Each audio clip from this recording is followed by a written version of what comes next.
Ushbu loyiha Toshkent viloyati Mikrokredit bank, Kelesbuxo hamda Toshkent viloyati Toshkent tumani Oydinhayot mahalli fuqarolar yig'ini hududida 11-17 sonli konturda amalga oshirilmoqda.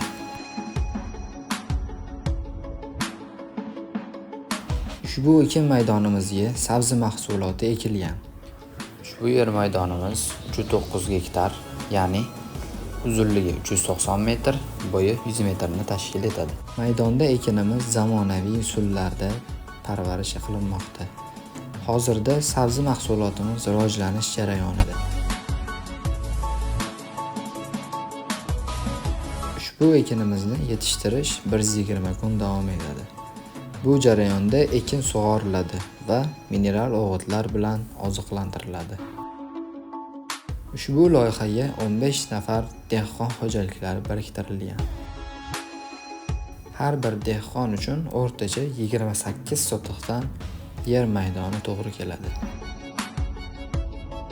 Ushbu loyihani samarali amalga oshirish uchun Lider tadbirkor, Osiyo Saxovat MChJ va Oydinhayot kooperativi ishlab chiqarishi biriktirilgan.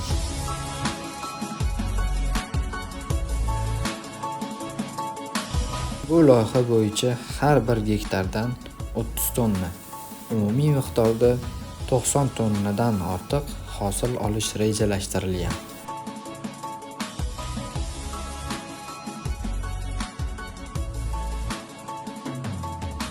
Kelajakda ekin maydonini kattalashtirish va shu orqali dehqon xo'jaliklarini rivojlantirish ko'zda tutilgan.